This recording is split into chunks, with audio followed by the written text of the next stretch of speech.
En cuanto a la economía, los últimos años del siglo XVI fueron el momento en el que llegaron a España más cantidad de metales preciosos procedentes de América, pero también dio inicio una rápida disminución de esta afluencia de oro y plata, que en unos 50 años desaparecería casi por completo. Europa se había acostumbrado a una abundancia de monedas de alto valor intrínseco, como lo son las monedas de oro y plata, y la casi repentina decadencia de la producción de las minas americanas hizo precisa una reorientación de la economía que no todos los países pudieron llevar a cabo.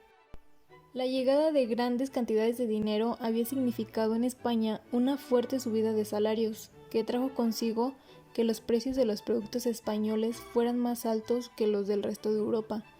Esto significó que a comienzos del siglo XVII, la producción industrial española estuviera en franca decadencia por no ser competitiva frente a la extranjera, de manera que en unos pocos años la economía del país se vio privada del oro y la plata americanos, y sin una estructura industrial que permitiera obtener ingresos por otro lado.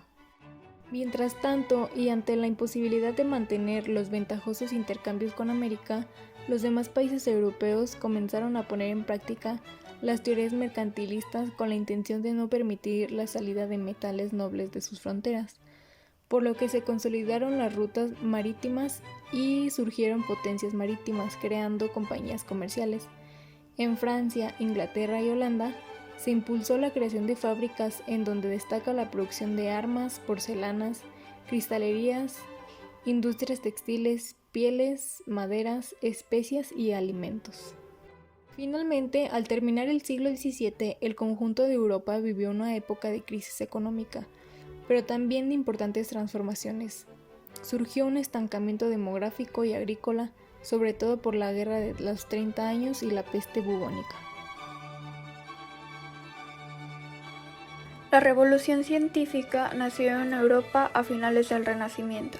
Fue futuro de las nuevas ideas en materia de física, astronomía, biología y química, y con ellas el cambio en el paradigma filosófico que produjo el movimiento social e intelectual conocido como Ilustración. La revolución científica es quizás el cambio de orientación más importante de la historia de la ciencia. Los estudiosos empiezan a preguntarse cómo ocurren las cosas, dando origen al nuevo método, el empirismo, una teoría de conocimientos que se basa en el método de razonamiento hipotético-deductivo, clave de la experimentación científica. Este consistía en investigar la naturaleza con los propios sentidos y expresar las observaciones científicas en lenguaje matemático exacto. La importancia del razonamiento especulativo cedía terreno ante la experimentación y el método hipotético-deductivo, que en ese entonces era científico por excelencia. La interpretación de los fenómenos desde una óptica mecanista, acompañada de una base matemática, fue lo que se impuso en la época. Como ya mencionamos anteriormente, la revolución científica durante la época barroca marca un gran antes y después en la historia de la ciencia, y con esto grandes estudiosos y científicos se hacen de un nombre relevante.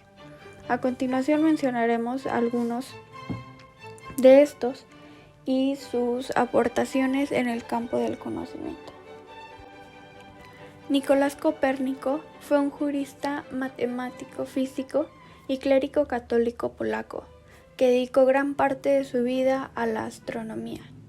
Y en cuanto a la historia de la revolución científica, fue uno de los pioneros, ya que formuló a su manera la teoría heliocéntrica del sistema solar, que fue formulada inicialmente por Aristarco de Samos. Con la publicación de su obra sobre el movimiento de los astros, se dice que dio inicio a la revolución científica, contraviniendo siglos de repetición del modelo geocéntrico aristotélico. Galileo Galilei, considerado el padre de la física moderna, y un claro ejemplo de un hombre renacentista, dedicado por igual a las artes y a la ciencia. Fue un astrónomo, físico, músico, matemático e ingeniero italiano, y un importante observador astronómico, por lo cual mejoró además la fabricación de los telescopios. Es célebre por su apoyo determinante a la formulación copérnica del sistema solar.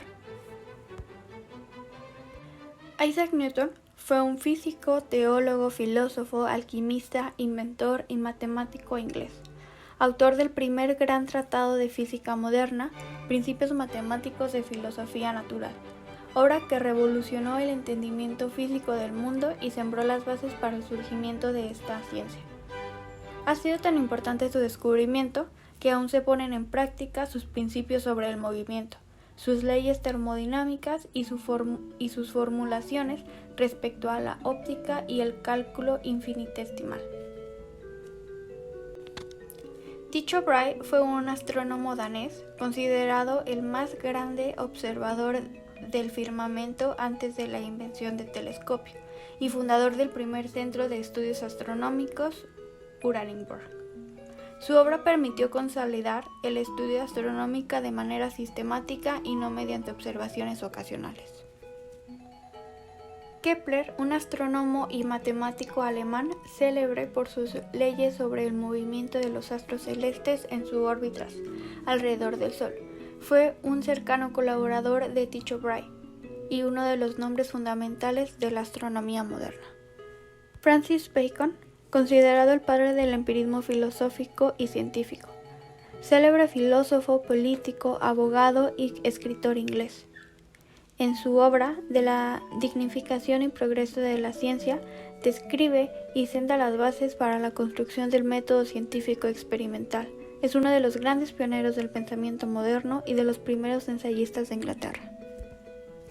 El padre de la filosofía moderna y la geometría analítica, René Descartes, un filósofo, matemático y físico francés, y de los mayores contribuyentes a la revolución científica, es célebre por su principio pienso y luego existo, que sería esencial en el surgimiento del racionalismo, la fe en la razón y no en las voluntades divinas. Su obra más famosa es el Discurso del Método, el 1637, donde rompió claramente con la escolástica tradicional del medievo. Por último, tenemos a Robert Boyle, un filósofo natural, teólogo cristiano, químico, físico e inventor de origen inglés, célebre por su formulación de la ley de Boyle, uno de los principios que rigen el comportamiento de los gases.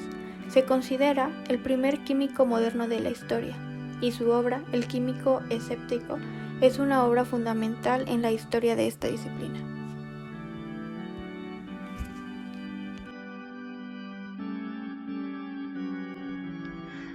Bueno, pues yo les voy a hablar un poquito sobre la sociedad en el siglo XVI y XVII en Europa. En Europa, alrededor de los siglos XVI y XVII, existía una división jerárquica social, la cual dependía del estado económico, social y religioso. Entre estos, se dividía en 3 secciones, omitiendo por ley al rey, ya que era la única persona con mayor poder jerárquico. Por siguiente, solo existían 3 niveles, en los cuales se contemplaba que eran la nobleza, el clero y el estado llano. Si hablamos de la realeza en estas épocas era el mayor poderío social. Para esto tendrás que ser heredero, por sangre o cónyuge directo. Entre los siglos XVI y XVII hubo alrededor de 5 reyes y 10 reinas. Si hablamos de la nobleza, en la cúspide de la sociedad estaba la nobleza de sangre, los cuales eran contemplados como condes, duques y marqueses, cuyo poder y prestigio se debía exclusivamente al hecho de haber nacido en cuna noble. A partir del siglo XV, se comenzó a incorporar a este estamento una nobleza de toga, es decir, individuos que presentaban servicios a los monarcas y recibían a cambio un título nobiliario. Bueno, pasando al clero, primero les voy a explicar un poquito sobre el alto clero, los cuales eran conformados principalmente por cardenales, obispos, abades, etc., ya que eran los que constituían el segundo estamento, ya que estos gozaban de privilegios como extensión de tributos y de un amplio poder en el terreno político, tomando en cuenta el papel que ejercía la religión en el conjunto de la sociedad, ya que era un muy influyente estamento. Por otro lado, hablaremos sobre el bajo clero, los cuales los conformaban párrocos y curas. Principalmente estos se usaban para brindar el apoyo espiritual al estado llano y así mantener la fidelidad del pueblo. Y por último hablaremos sobre el estado llano. El 95% de la población formaba parte del estado llano o tercer estado, que este era englobado a una serie de categorías sociales, tales como burgueses, mercaderes, profesionales, artesanos, pobres de las ciudades y campesinos. Se trataba principalmente de un estamento carente de derechos y sujeto al pago de tributos e impuestos, que constituían el sostén de la Europa de esta época, pues sobre sus hombros descansaba la prosperidad de reyes, señores, dignidades eclesiásticas y ciudades. Trataba de evocar la revolución del cristianismo en sus obligaciones con la tolerancia y con la conciencia del prójimo, especialmente entre los desfavorecidos, y de proponerse una divulgación del Evangelio en su dimensión espiritual, pero también en su noción ética, educativa y alfabetizadora. Después del proceso de reformas religiosas ocurrido en el siglo XVI, la Iglesia Católica había perdido mucho espacio y poder. Sin embargo, los católicos seguían influenciando mucho el escenario político, económico y religioso en Europa. El arte barroco jugó un papel importante en los conflictos religiosos de este periodo. Provocó un cambio de mentalidad que afectó a todos los aspectos de la cultura, el arte y la sociedad. Frente a la tendencia protestante a construir edificios para el culto de una manera sobria y sin decoración, la Iglesia Católica usará para sus fines litúrgicos la grandiosidad y la complejidad barroca. En este sentido, se puede afirmar que el barroco es la expresión estética de la Contrarreforma. Principales santos. San Ignacio de Loyola. Propusieron a los fieles la escena sublime de la apoteosis de San Ignacio de Loyola, titular de la advocación de la Iglesia romana y figura revolucionaria de la Iglesia Católica en su dimensión política, doctrinal, evangelizadora, mística, cultural y reformista. San Carlos Borromeo. Fue nombrado el padre de los pobres, era reformador del catolicismo y llegó a ser santo gracias a su humildad. San Francisco de Sales. Reprender a los demás es muy fácil, pero es muy difícil mirarse bien a sí mismo. Pío XI lo designó santo patrón de los periodistas y los escritores en una encíclica titulada Retum Omnium, alguien capaz de cambiar la opinión pública con la palabra de un maestro de periodistas, un santo que dedicó su vida a la literatura. Arte. Un arte para la sociedad de su tiempo. En el siglo XVII, los artistas contaban con dos grandes mecenas, los monarcas absolutos, que construían mansiones que reflejaban su inmenso poder, y la Iglesia Católica, que pretendía llevar a cabo su labor para influir en los creyentes.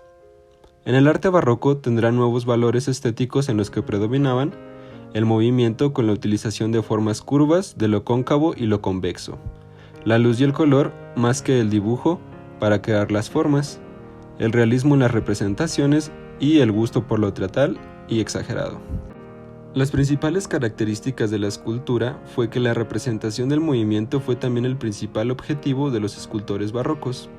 Las líneas curvas y oblicuas se utilizan para dar la impresión del equilibrio inestable. Los ropajes adquieren gran importancia, sus formas se hinchan y los pliegues se multiplican. Las otras gran aspiraciones de la escultura barroca es el naturalismo que pretende conmover o sorprender. Gian Lorenzo Bernini es el principal exponente de esta época. Las principales características de la pintura fueron que el protagonismo del color sobre todo el dibujo era lo más primordial, la preocupación por la luz, el realismo, la búsqueda del movimiento en las composiciones, y esta tuvo un gran impacto gracias al artista Caravaggio, el cual introdujo los juegos de contraste entre los fondos oscuros, focos de luz iluminando la escena, y el naturalismo, que se refiere a que él copiaba los modelos de la gente en la calle. Una rama de la pintura barroca puede ser la pintura flamenca, la cual contaba con artistas como Pedro Pablo Rubens. Como su principal representante, Rubens pintó toda clase de temas, religiosos, mitológicos, escenas populares y retratos, todo con mucho color y movimiento. Así como la pintura flamenca, también existe la pintura holandesa. La pintura holandesa se desarrolló en la Europa protestante, sobre todo en Holanda. Eran una escuela naturalista preocupada por el tratamiento de la luz. Destacaban los pintores Rembrandt y Vermeer. Las principales características de la música barroca fueron la aparición del concepto de tonalidad, los bajos de uso continuo, los tipos de compás claros y sencillos, la utilización de voces extremas simultáneas, los acordes de progresiones funcionales, los espacios amplios para la improvisación del virtuosismo, fuertes contrastes sonoros, y algunos músicos que destacan del barroco son como Johann Christoph Pachelbel, Johann Sebastian Bach y Arcangelo Corelli.